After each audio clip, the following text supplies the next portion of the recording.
مستيات بيتنا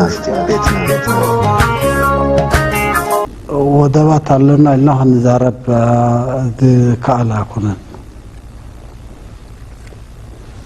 أجيهم مثل دوانا نعمتات يرلون دهريت من الوقت قب نهينا صنت معلتي جنبيرو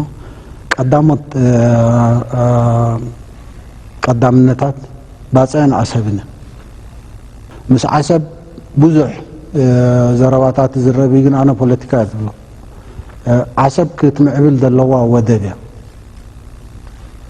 سلامنتاي أبو بزح كراهر أيدل عصب كتعبلوا من الباش مس إثيوبيا بزلوا زمدنا زنا كوينات ناي دوبات سقم سلدلوا عصب نهر عبيا كون إثيوبيا هتقلقلا كونت عصب نهر عبيا سي زوباون علماون أقلقلوت الله نهرنا بحق ودب كوينا كم أقلقلوت وهابيت ودب كتعبو كوينا كسبت كتعبيرلو تقيل عقن كتعبي كتقيل الله نزي هذا أنا بوليتيكا قمتات الله نايشتا قمتات الله خمسو خوينو خمسو خوين لكا سقط مقط توللو نقر عقنا استراتيجياوي بروجكتي عصب زي حجيز الله ودب لكا هتزاربولو دكالا كونا نكالاي كوينات عالم قداسنك أما بالعسران هذا كفل الزمن كم تزر لوات ودب كقلقل لكا تحس ودب يلا لازم بتنا تسعقم كا نقعنا تأممكا نابلكا خيد الله ودب علنا نايب حكمه بز ودب زيس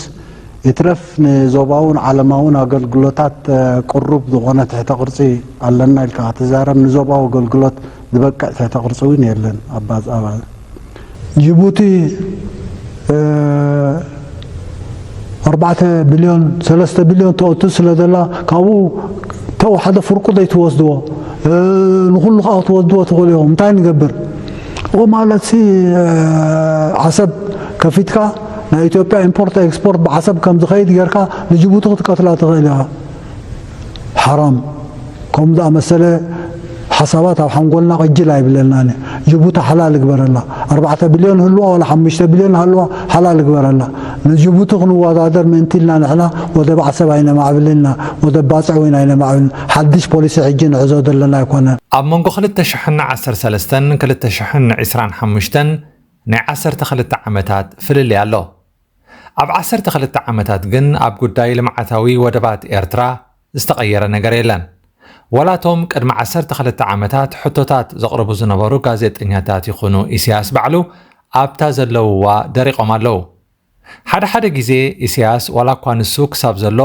ኤርትራን ህዝባን ክርህቦም ከም ዘይኮነ ኣጸቢቑ ይፈልጥ እንትኾነ ህዝቢ ብናይ ሓሶት መብፅዓ ኣብ ተስፋ ክነብር ኢሉ ዝዛረቦም ቃላት ኣለው ንሳቶም ከዓ ኣብ ቀረባ እዋን ከም ዝኽግበር እዩ ተወዲኡሎ ተጻፊፉሎ ዝብሉ ዓይነት እዮም ልክዕ ከምቲ ኢሳያስ ኣብ ናይ 2014 ናይ 24 ግንቦት መደርኡ ቅዋም ምንዳፍ ጀሚርና ኣለና ኢሉ ዝሓስቦ ማለት እዩ ኣብ 2013 እውን ብተመሳሳሊ ጉዳይ ወደባት ምጽዋዕን ዓሰብን ተወዲኡሎ ኩሉ ልምዓታዊ መደባትና ሓንፂፅና ተዳሊና ኣለና ኢሉ ነይሩ እጂ እዚኦም ክልተ ዓበይቲ ወደባት እዮም እዚኦም ወደባት እዚኣቶም ንኽኣሎ ኣይንኽኣሎ ግዜ ንርከበሉ ኣይንርከበሉ ሓደ ጽኑዕ ወይ ተጸንዐ ውጥን ክልወና ኣሎ ውጥን ካለና ሕጂስ ኣለና ናይ ክልቲኦም ውጥን ኣለና ናይ ውዕል ሰነድ ኣለና ኢልና ክንዛረብ ንኽእል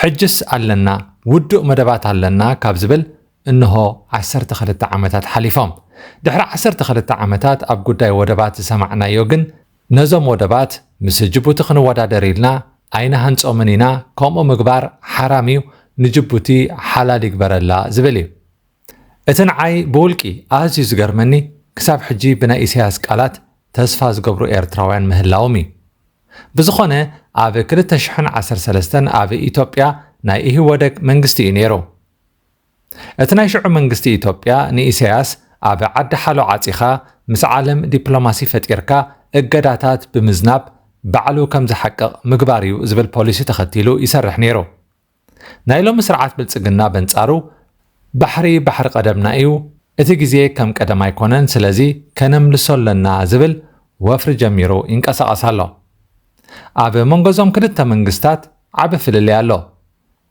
ኢትዮጵያ ሎሚ ጉዳይ ኣፍ ደገ ባሕሪ ናይ ህልውና ይሕቶ እዩ ትብል ኣላ። ትማሊ ንኣብነት መንግስታዊት መደበር ቴሌቪዥን ኢትዮጵያ ፋና ንናይ ቀደም ኣባላት ሓይሊ ባሕሪ ኢትዮጵያ ብምቕራብ ኣገዳስነት ወደባትን ኣፍ ደገ ባሕርን ክትሓቶም ውዒላ ነይራ። መንግስቲ ኢትዮጵያ ንህዝቡ ብዘይ ባሕሪ ክነብር ክኸብዶ ከም ዝኾነ ለይትን ቀትርን ይገልጸሉ ኣሎ። እቶም ኣባላት ሓይሊ ባሕሪ ነበር ወደባት እንተለውኻ ንሰደድ ትልእኮምን ናብ ውሽጢ ዓዲ ተእትዎምን ኣቑሑት ብቐሊሉ ከተሳልጦም ስለ ትኽእል ምስ ካልኦት ምምሽኻን እውን ስለ ዘየድልየካ ኣብ ቁጠባዊ ዕቤት ኣዝዩ ሓጋዚ እዩ ኢሎም። ቀፂሎም እቲ ባሕሪ ወነንቱ ስለ ዝነበርና ሎሚ እውን ከነምልሶ ኢና ክብሉ ተሰሚዖም።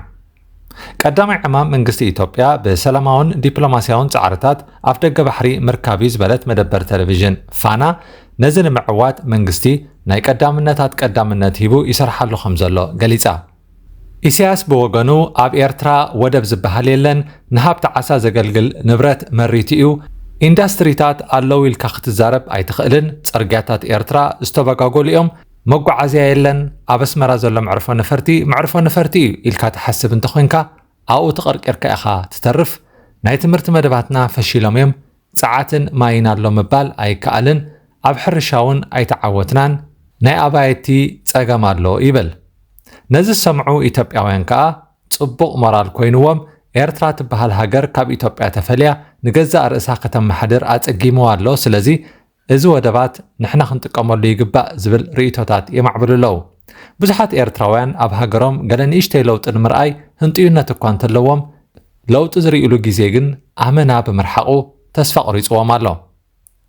ሎሚ ብወደባት ሞምባሳ ዳርኤ ሰላምን ዱባይን ዝኣቱን ዝወፅን ንብረት ኤርትራውያን ከዓ ማለያ ይብሉን። ብዙሓት ኤርትራውያን ኣብ ውሽጦም ዳርጋ ሃገር ከም ዘይብሎም ዓይነት ስምዒት ይስምዖም። ኩሉ ዝሓስብዎ ወፍሪ ንምትግባር ከዓ ሃገራት ኣብ ምምራፅ ሓሰው ይብሉ። ኤርትራውያን ኣብ ዕላሎም ቁሩብ ገንዘብ ኣዋህሊለ ኣለኹሞ ኣብ ኡጋንዳ ደኸውፍረን ወላ ኣብ ሩዋንዳ ምናልባት ዶ ኣንጎላ መሓሸት እናበሉ ይላዘቡ። ንሓድሕዶም ከዓ ሃገራት ኣብ ምምራፅ ይተሓባበሩ። ኣብ ዛምቢያ ይሓይሽ ኣይፋል ኣብ ኬንያ ይበልፅ እናበሉ ድማ የወዳድሩ። ንኤርትራ ግን ኣብ ምርጫ ኣይእትውዋን። ዋላቶም ንኢሳያስ ኣመና ዘፍቅርዎ ኤርትራውያን ኣብ ኤርትራ ዝኾነ ነገር ክሓስቡ ኣይመርፁን። ወላ ናብርኦም ኣብ ደገ ክኸውን እዮም ዝሓርዩ። ህዝቢ ኤርትራ ወደባት ኣለውኒ ይብል። ኢሳያስ ከዓ ኣብዚ ሃገር ወደብ የለን ይብል። ኢትዮጵያ ብወገና እቲ ወደብ ናተዩ ትብል። ኩሉ ነገር ኣንጻራዊ እዩ ዝኸይ ዘሎ። ንሕና ከም ህዝቢ ንወደባትና ብዓብኡ ንሃገርና ንኢሳያስ ረኪብና ድላዩ ይግበረና ዝበልና ንመስል።